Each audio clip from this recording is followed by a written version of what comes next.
Actions speak louder than words.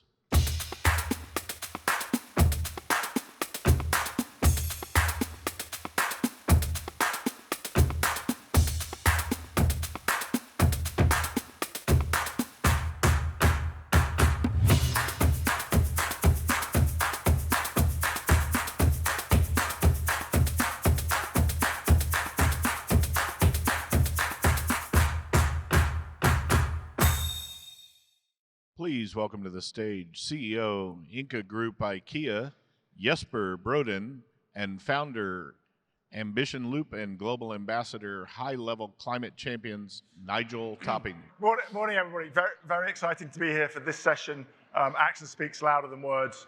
You know, I've been working on climate change for quite a long time now, and there's been a lot of grinding away, making the case for international policy movement, trying to get people to see the risks are serious, but that's not very inspiring. I think, yes, what you've done with this campaign is really to put the opportunity and ambition at the heart of it. So tell us a little bit about why you launched the campaign. Yeah, so if there are any pessimists or so in the room, it's time to leave now.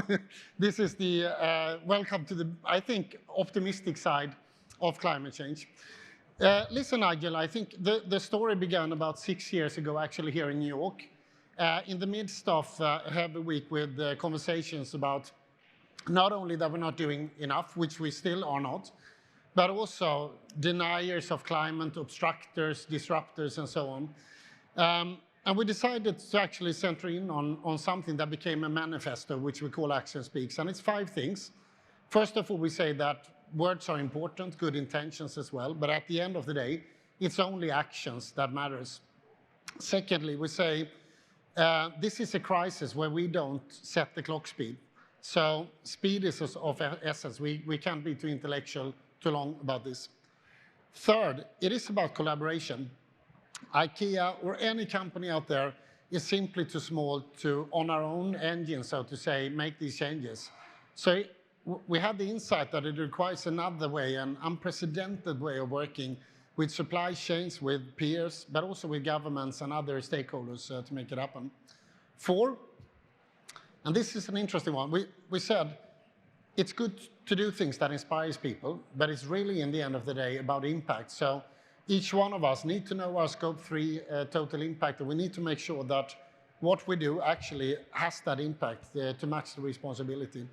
And 5th, maybe most important, still out there are so many people who believe that climate adaptation, climate transition will come at a premium, will cost a lot of money, when it's actually the opposite. So everything we have done in IKEA on our journey since Paris, where we are at 24% absolute reduction of carbon, 24%, scope 3, not 1 or 2.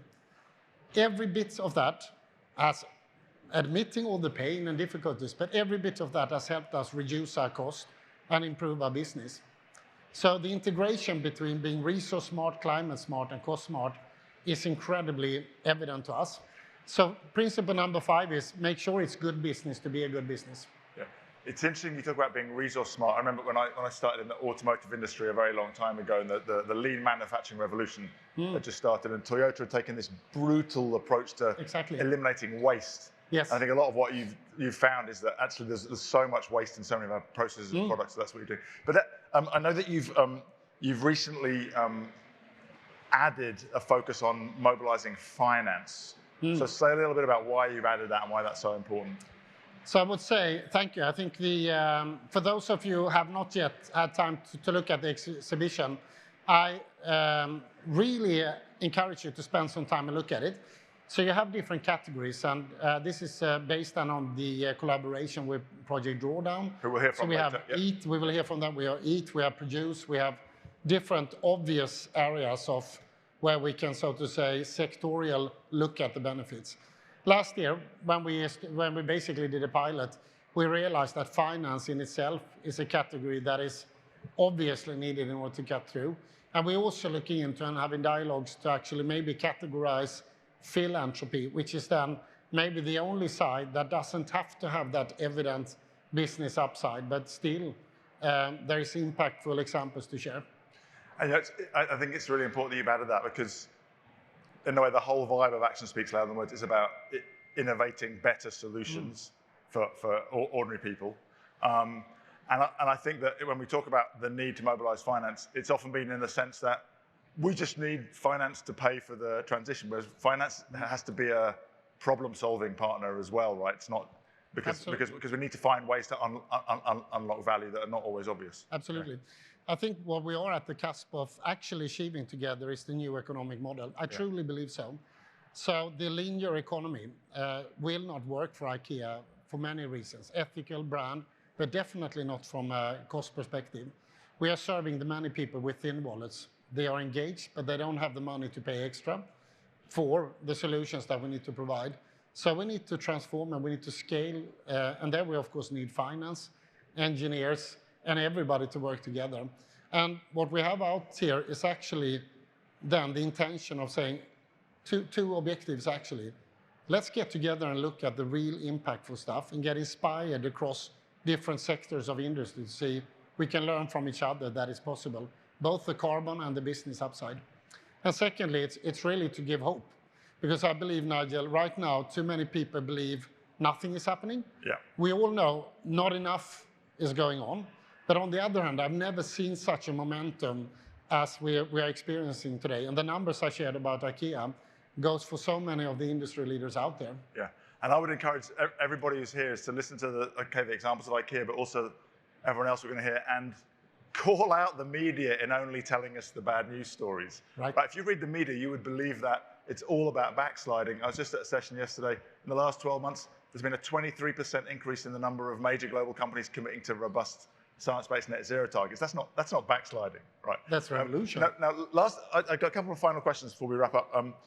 You've been a leader for a long time in this space, right? And it's kind of easy for people to say, oh, you know. Not as long as you, but almost.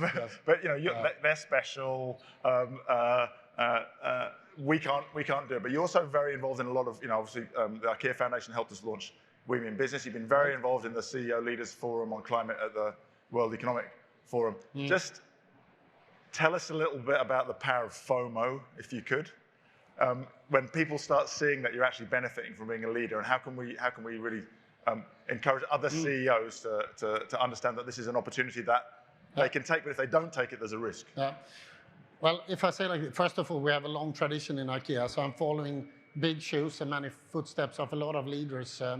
There's been, I think, since decades back, a deep belief that this humanitarian crisis, this planetary crisis, is something where we could not pass on to the next generation. And therefore, I think we have been learning, trying, testing like we do as a corporate with an entrepreneurial spirit. What is important to know is also that IKEA has ingrained from the start an idea around not wasting resources. So if you will go back, you know, the innovations around IKEA from flat pack and everything after has been about how do you make things accessible for people and make it cost smart. What we're figuring out is the synergies between the cost smart and the carbon and I would say even the whole people and planet positive. Again, this is not easy. There are hurdles, there are barriers, there are policy shifts that needs, in particular, I would say, from now and going forward to the 2030, we need to collaborate the other ways. But I think, you know, it's important because of several reasons, but it's important for business reasons. The train has left the station, Nigel. There is still a lot of companies out there on the platform who don't commit to Paris, who wait to observe. And I start to honestly be concerned for those companies because the distance to the industry leaders is growing. And I am absolutely convinced that on that platform are companies who's not going to be around in 10 to 15 years. On the train, it's bumpy. It's confusing. But we are progressing and we are learning as we go along. I give one example, WEF Climate Alliance, 131 companies that we are contributing together with. It's an alliance of the willing. When you look at the total scope 3, these 131 multinational companies, if it would be a country, it would be the third biggest in the world, 5.2 gigaton. Bad news. Good news, everybody's there voluntary, everybody's Paris committed. Together as a community, we are actually delivering above SBTi, and everybody's doing good business. Great. One last thing before you go. Please. you've talked about the corporate reasons for action. Just say a little bit about personally what motivates you. Well, I think I shared motivation with most of us in this room, but it's, somebody said today you have many hats. So I do co-share Global Compact, WEF Climate Alliance.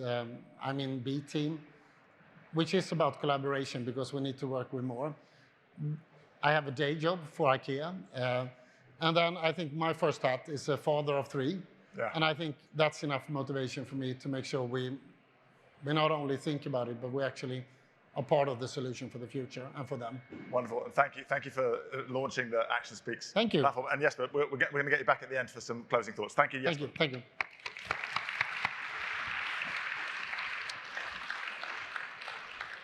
Wonderful. We're going to move on to a panel now with Vanessa Butani, the CSO of Volvo Cars, and Dilafruz Khonikboyeva, the Executive Director of the Home Planet Fund, to hear 2 other perspectives on how we can really drive innovation and show through actions what's possible. So welcome. We're going to have 2 very different perspectives, a corporate leader and from maybe a movement builder, or certainly very grassroots mobilization from Dilafruz. I want to start with Vanessa. I started my career in the automotive sector. You've shown huge, ambitious leadership, but the world is a messy place and complicated. Things don't always go the way you want to. Just tell us a little bit about how Volvo navigates the bumps along the train ride that Jesper talked about. Exactly, yeah. I mean, Volvo Cars is definitely a car company committed to sustainability, right? And we are on the pathway to going all electric. And we've had that ambition since, I think, 2021 when we did our IPO and we went public. But yeah, there are bumps in the road, right? And so I want to be clear with that we had an ambition to be fully electric by 2030. We just recently announced that we're not going to make that target. And we are still committed to being fully electric, but we see that we need to adjust our ambitions because while we feel we've done a lot, we've done very much what we can do, the market's not really with us, right? So where we are right now is we're adjusting our ambitions. We're going to full electrification by 2030. So that's any car with a cord, basically, a full electric or a plug-in hybrid vehicle. We have 5 full electric vehicles on the market today. We'll have 5 more by 2030. So when the market's ready for it, so are we. But we have to adjust and see what's happening. And that's because we see that infrastructure isn't being rolled out at the pace that we would like it to be, of course. We also see that incentives from governments are either not existing or being pulled back. So that makes it really difficult. And of course, there's the human factor as well, right? That people are somewhat hesitant still.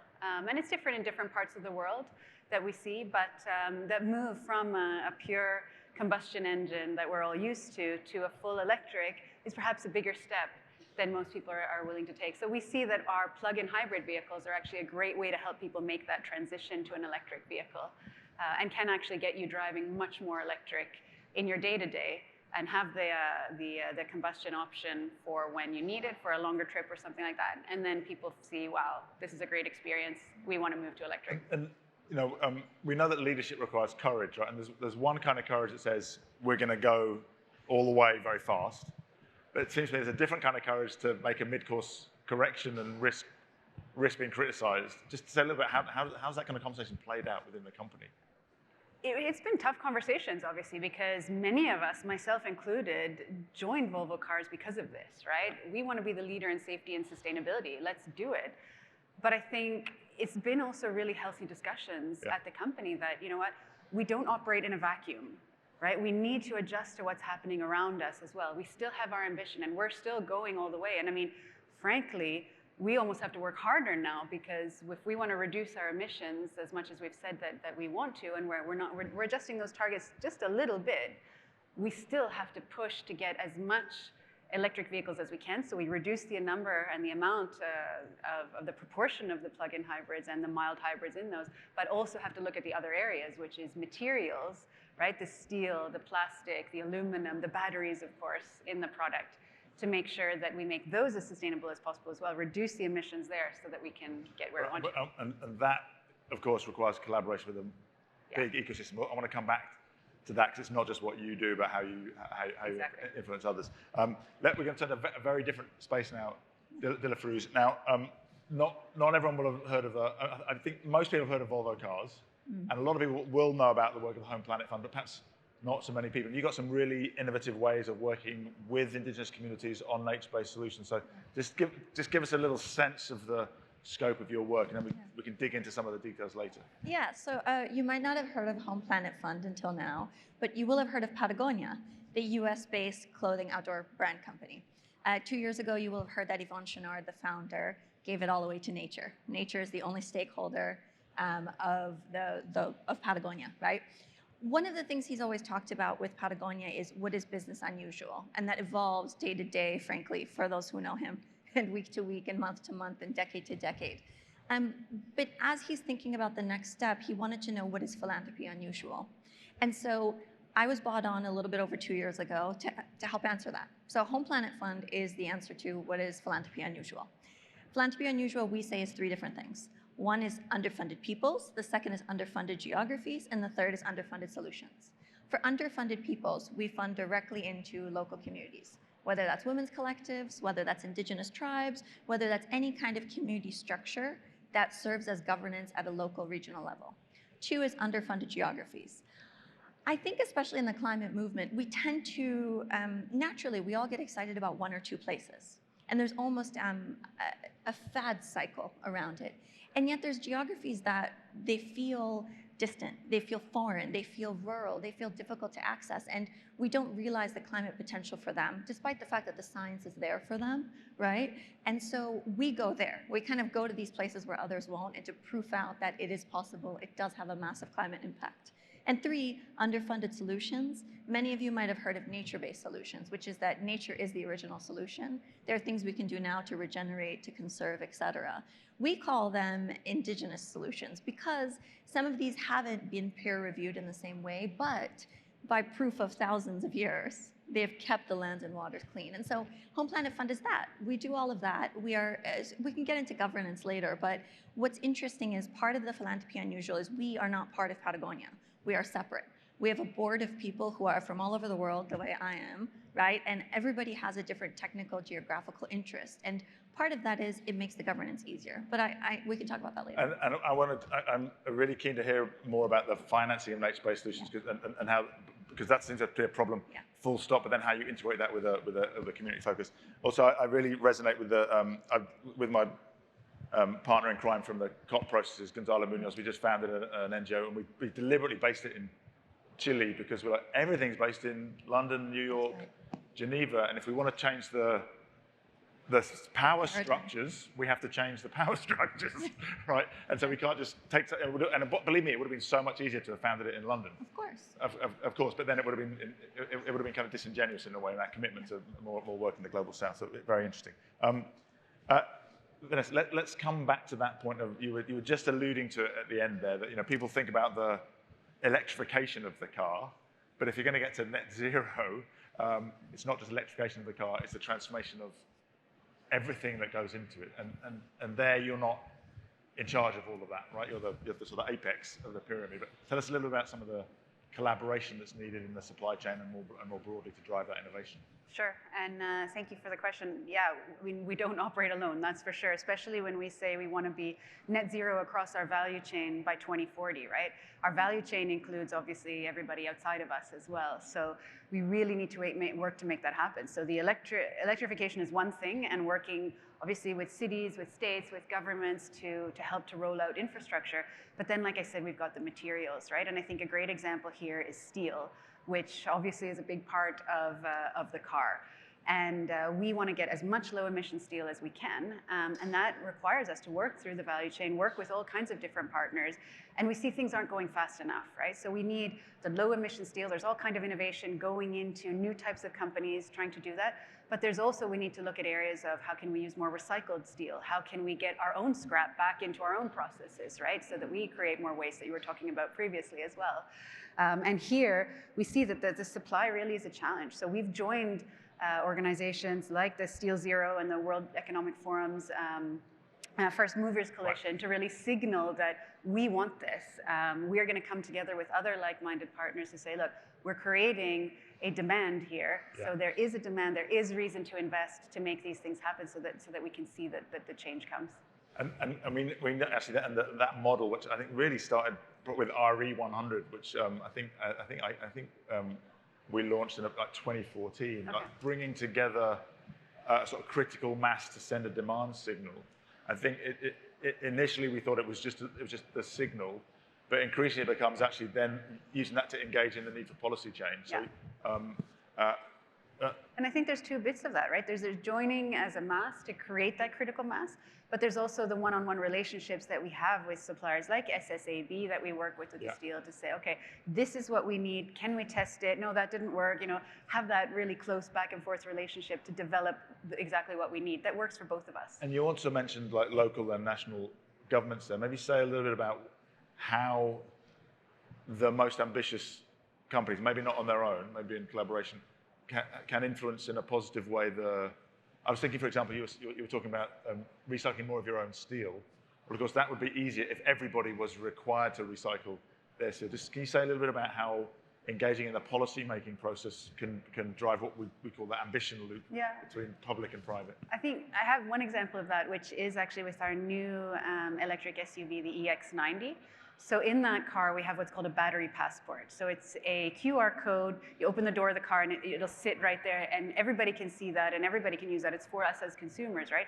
And that really gives you a status on your battery. It shows you, how's your battery doing? How much has it been serviced? How long has it been alive? Where did it come from? All the minerals and things like that, where did those come from all the way back in the supply chain? And this is something that we're doing ahead of regulation, actually, that's coming in the European Union in 2027. And I think this is a nice example because it shows we saw, okay, we're going to need to do this. How can we go ahead and show everyone this is how we can do this? This is how it will benefit us. I'm really looking forward to understanding from our consumers as well, how are people actually using this? Are they interested in it? What parts are interesting? What more would we like to see? And I think it gives fuel to the fire as well to the government, showing, look, it can be done. It has an impact. So we're doing the right thing. So we help each other there, I see. And I think that's a really interesting example of that ambition. There's often a sort of misperception that policy has to move first and only then will companies move. And of course, there's a limit to how far you can go before you put your head so far above the parapet that it's dangerous, but you can really de-risk policy making exactly. by front-running a bit. Yeah. Again, a lot of what we're talking about is quite complex forms of collaboration. You're talking about supply chain, tracing all the way back to materials because of some of the malpractices in some parts of the supply chain. Delivery is a very different kind of collaboration, but climate change is often described as a global problem, and we like to talk about the big global solutions. Yeah. So EVs feels more like a global solution, right? Driving a car is not so different in a city in one side of the world as another. But when it comes to nature-based solutions and working with indigenous peoples, how do you bridge that gap between the global nature of the problem and the category of solution to actually meeting the local conditions on the ground? Yeah, I'm going to start out with stats because Right. I think people like numbers, so let me share. When I started this work a little bit over 2 years ago, we immediately used the existing data science. We reached out to lots of people to understand where are the biggest interventions. We wanted to proof out that this hyper-local solution at scale and speed worked. So a year and a half in, this past spring, when we went public finally, we were able to say that we work in a little bit over 1% of all the Earth's lands. By the end of 2025, inshallah, we'll be working in a little bit over 8% of all the world's lands. Just one of our projects in East Africa with pastoralist communities. So each body, at any given moment, we all have about 8 kilograms of carbon inside us. Our East Africa pastoralists in 1 year sequester enough carbon for every person on the planet. That is one of 5 projects. We don't tell them what to do. They know what to do. Their whole livelihoods, the way they've operated in terms of the grassland regeneration, has existed for generations and for thousands of years. So for us, it's really important that we are separate to Patagonia. It's really important that we have, board members who understand this work, who come of community. Is it more challenging? Yes. But does it help proof out this concept and this kind of paradigm shift? Yes. So maybe I'll give you my own story. So I'm from Central Asia. I'm indigenous Pamiri. I'm from the Tajikistan side, but we exist in Tajikistan, Pakistan, China. We sit on something called the third pole of the world. Outside of the North and South Pole, it's the most glaciers in the world that sit on top of our mountains, the Pamir Mountains, the Hindu Kush, the Tian Shan, the Himalayas. This is not only critical for weather patterns around the world, but it actually provides water to 2 billion people on the most populous continent, right? That's not talking about biodiversity. It's not talking about, the snow leopards that we care about and everything else. So Central Asia is a place we work. It's complex, of course, right? The government in Tajikistan is quite different to the government in Afghanistan. But we work there because it's important for those communities, and it's important for all of us, every single one of us, for our weather patterns, no matter where you live and where you've come from. And for me, it's so important because I was born and raised there. I grew up living in the same place, going to the same farms with my great-grandparents that they've been on for thousands of years. That lifestyle is changing. They can't now think about, we know the glaciers are going to melt on this day, we know we're going to be able to crop on this day, we know we're going to be able to do this. That is a fundamental change in their lives. But again, downstream benefits for 2 billion people, direct access to clean water. And so just to say, it is complex. And there's something about knowing when something should be inside an organization like Patagonia and when something should be pulled out and Home Planet Fund separately. There's also something about the trust and the innate understanding that people on the ground have more incentive than any of us in this room to make sure their lands and waters are clean, to make sure the way they've been living for generations continues. And so why invent something new when nature has been the original solution and when it's proofed out over thousands of of years? So I would say that that's kind of where we are. Great, and I'm going to come back, we're going to go to Vanessa next, but I want to come back to you on how to make that work financially. Like, both, where does the money come from? Because however good the solution is, it needs money. Yeah. So where does that money come from and why? And also, how do you, from a governance and equity point of view, involve and make sure that the share of proceeds are distributed in a just way? Because I think that seems to be one of the real design challenges. But Vanessa, I wanted to come back to, Jesper touched on it a little bit, that he's seen huge benefits in terms of taking cost out of the business on their journey, but it's a very capital intensive shift for a manufacturing company. Just say a little bit about some of the financing challenges, either in the anywhere in the business, manufacturing, supply chain, or consumer, and some of the solutions you've had to explore to unlock.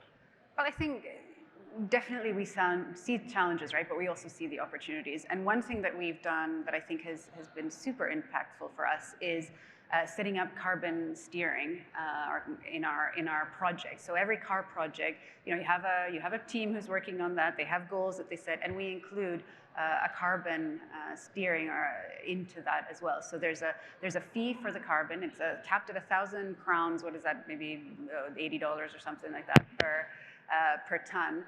And then we say, okay, you've got to balance this with everything else that comes into the project. You've got to balance it with the cost. You've got to balance it with following the regulations, of course, the safety and the quality of the car, and sustainability now too, right? So our carbon steering really helps us to be able to say, put a price on it and be able to balance that so that we keep the focus that we have. Does that, because companies use internal carbon pricing in different ways, does that actually lead to money being transferred within the company?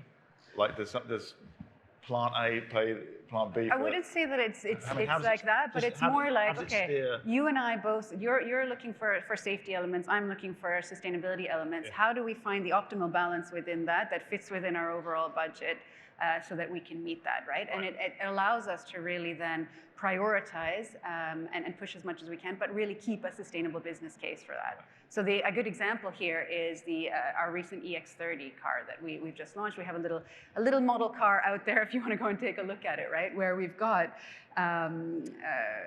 almost a quarter of the aluminum in that car is recycled. It has the lowest carbon footprint of any Volvo car to date. So it has 23,000 tons per 200,000 kilometers, which is 60% less than the equivalent internal combustion engine, right? So having those discussions, forcing that to happen, forcing that balancing allows us still to say, this is our target, this is where we need to get to, right? And then we do it, and then we get the results that we're looking for. Because you already have trade-offs to make amongst multiple variables, but it's making sure you're acting that carbon. Exactly, yeah. Great, thank you, really good example. Fruus, how about the financial, both on the incoming and the distribution side of the projects that you run in? How do you design those? Yeah. So incoming, we were started by Patagonia. And part of my whole thing was, let's not go public until we have proof. That's why it took a year and a half this past April, to go public. For us, Patagonia has put down an initial 20 million and said, we believe in this, we trust in this, we like that it's separate from us, we want others to come along. So that's why I'm here in front of you, right? Is we have kind of the booth out there, which we're quite grateful for. And we're fundraising now, right? We're trying to find other businesses, other foundations that will match that initial 20 million. Individuals can give. On the other side, I think it's not only about the impact, but how we do it that's so important for this paradigm shift. And for us, when we initially see the data and we say, okay, we want to work in Central Asia and the third pole, we then go into each community and we build that program with them. They tell us what are the wheats and legumes that have worked in the past. What is the traditional knowledge they have? Do they want help from local universities? And they build the programs. And so for us, that's really important. Is I'm not sitting here telling them what to do. They know what to do. They bring knowledge and we bring financing, and then we have to move forward. So wonderful. I would love to carry on and get into more. It seems to me that there's this really lovely interplay between bold ambition and real attention to detail, whether in relationships and collaboration and design of solutions and finance.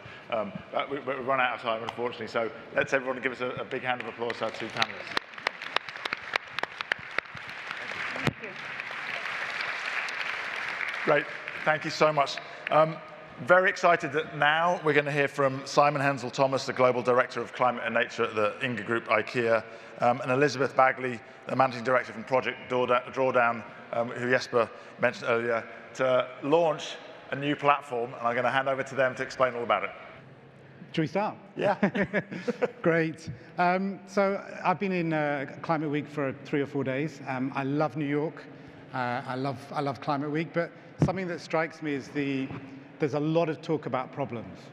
And we need to understand the problem to solve that problem. But I think it was Einstein that said you should spend 95% of the time understanding the problem and 5% working on the solution. And I think we've spent that 95%. I think we're ready to really start talking about the solutions. So what inspires me, what gives me energy, is that feeling when you hear Vanessa and De La Cruz talking about those real examples, when you can touch and interact with products, and Jesper mentioned the exhibition we have in the entrance, where you can really get energy from stuff that's actually happening.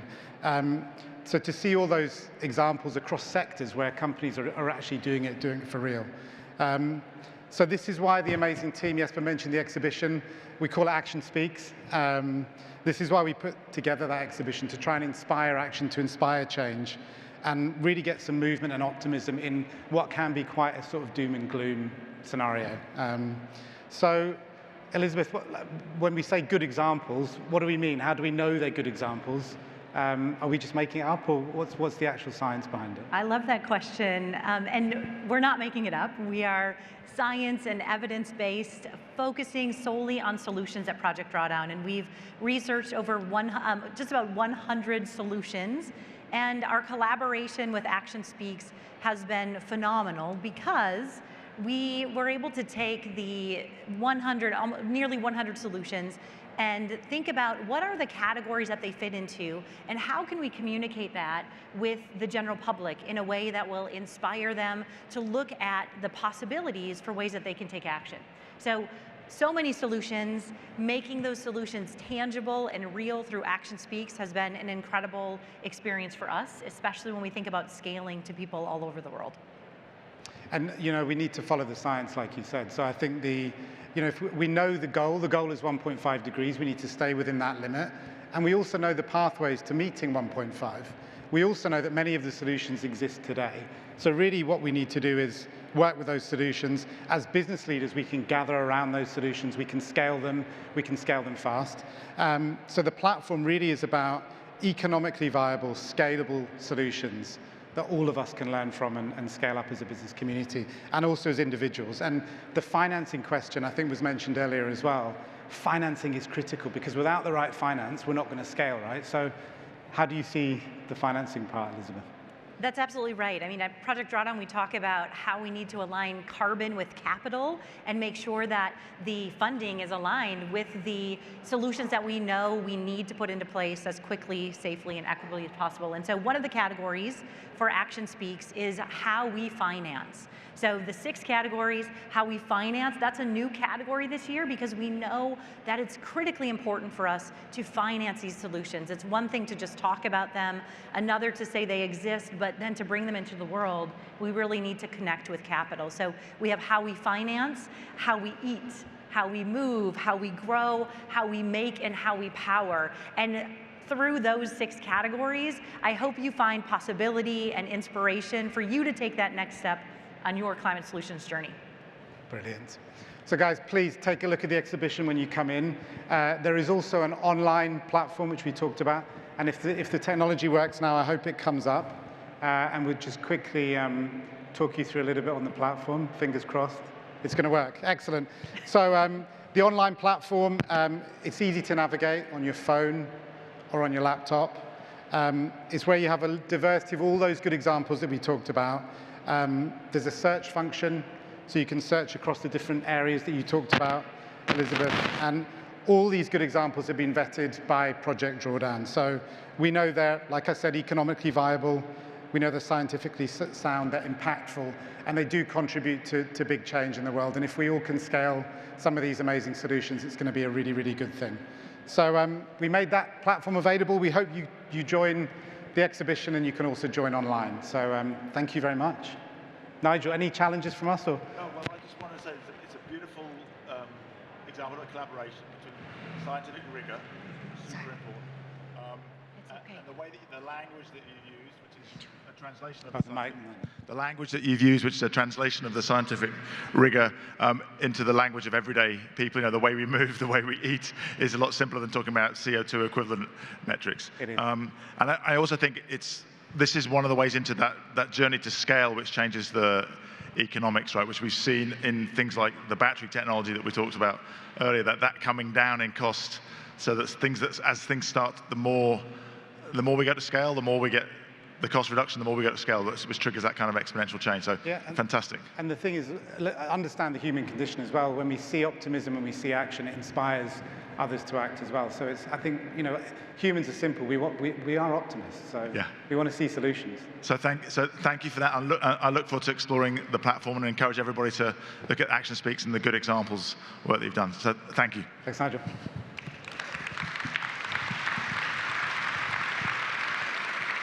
And thank you for the collaboration on the microphones as well. We got some lovely guests in the audience. Hello, Mr. Singh. There, wonderful to see you. I want to ask now our good friend Sandor Jambo, the Executive Director of the UN Global Compact, and Jesper, to come up on the stage and just share a few closing remarks about Action Speaks and how we tell this story of possibility, momentum, and optimism as a way to engage more and more people.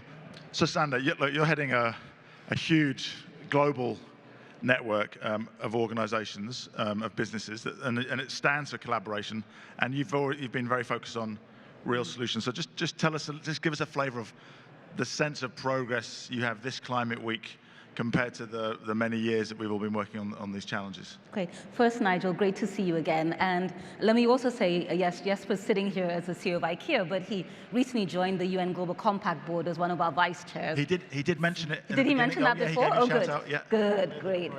Oh, you've done that already. Okay, good. Super.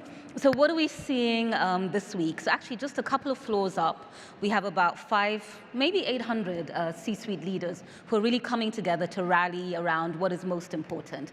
We know the SDGs are off track, but we also know the really important role that, fixing the climate crisis plays and unlocking progress on everything else. So 2 key things that I think that are coming up for us now is ambition and credibility. And Nigel, you've been so critical in driving forward those 2 things. We won't get to where we need to go in terms of decarbonization, in terms of building resilience and adaptation, and certainly addressing loss and damage without those 2. So what we're working towards is making sure that companies are trained on, that 1.5 degree target. They're working around science-based targets, and they're ambitious, and that they can bring their supply chains along. Because right now we need 3 things. We need speed, we need scale, we need scope. It's so great to be here when we're talking about action, because that's just what we need. So that's the first. The second piece is partnerships, because nobody can really do this alone. And that's why, I'm spending this week in other people's events. I mean, I have my own, but I realize our platform won't take us where we need to be. So it's great to be here, listening in on others. We're all looking for the same thing. We just need to do it together. I'm pleased that you mentioned the science-based targets. Of course, one of the, UNGC is one of the organizers. That's a very collaborative, and it was born collaborative. And we were just, I think one of the things that you're doing with Action Speaks is making sure the positive stories are told. And I just shared, I think, before you arrived, that if you look at the media, or you think that all corporates are backtracking. Yeah. But if you look at the 2,000 biggest companies in the world, in the last year there was a 23% increase in the numbers with robust science-based net zero targets. So there's a lot more progress than if you only read the headlines. Just final thought from you, and what would you like to see here next year? What do you want from the business community? Yeah, I mean, look, first of all, I've got to applaud businesses that are out there are going far ahead. They're helping shaping policy, helping shaping regulation, challenging governments, which I think is great. So that, that ambition, I think, is absolutely important. I think what we need more of is voice. Perhaps we don't always hear enough. I know that depending on where you are, there's ESG backlash. People talk about, the global burden of reporting and regulation. But as Nigel said, there's companies out there that are doing really good work. What I hear most in the Global Compact is not show me what, but show me how. And that's why I think this platform is so fantastic, just a few glimpses I've gotten around what works. So first is, to continue to have that voice and that leadership. Second would be, let's bring along our supply chains. I don't think we're going to be able to address what we need to address without bringing along, everybody. I was sitting in a meeting where someone says there are 4,000 companies in their supply chain. I mean, that would be an incredible boost on the goals that we need to make. So ambition, voice, supply chain. Those are mine. we heard some interesting examples of Volvo collaborating with their supply chain, but we also do have a growing number of companies who've set their own science-based targets, starting to make it a requirement for their suppliers. So you're really calling for more of that. Absolutely. Yes, but we're nearly at time. Just give us some of your reflections on what we've heard from all our contributors today. Well, first of all, I think Sandra said it. If I would end by saying, or telling a short story, I had the pleasure a while ago to meet a woman, a leader of an agriculture machine producer in Europe. We had a discussion about climate, and she said, I would love to be at the cusp of this transformation, but our machines are heavy. Our industry is not going to be the first one that moves on this, and I'm saddened by it, but that's how it is. A few weeks later, I happened to just be in one of these calls with a Canadian mining company. Big machines, I assume. They looked very big. And they were now doing amazing work in electrifying and moving ahead. So I connected both of them. And she came back to me recently and said, we are now taking the step to be on the train. And actually, I think this might save not only how we deliver to carbon, but the company's business model for the future. So, this is truly the moment when change is happening. And if we lead this with 2 big review mirrors and a small front window, we're going to miss the future. So this is about collaboration and being inspired by big, impactful things.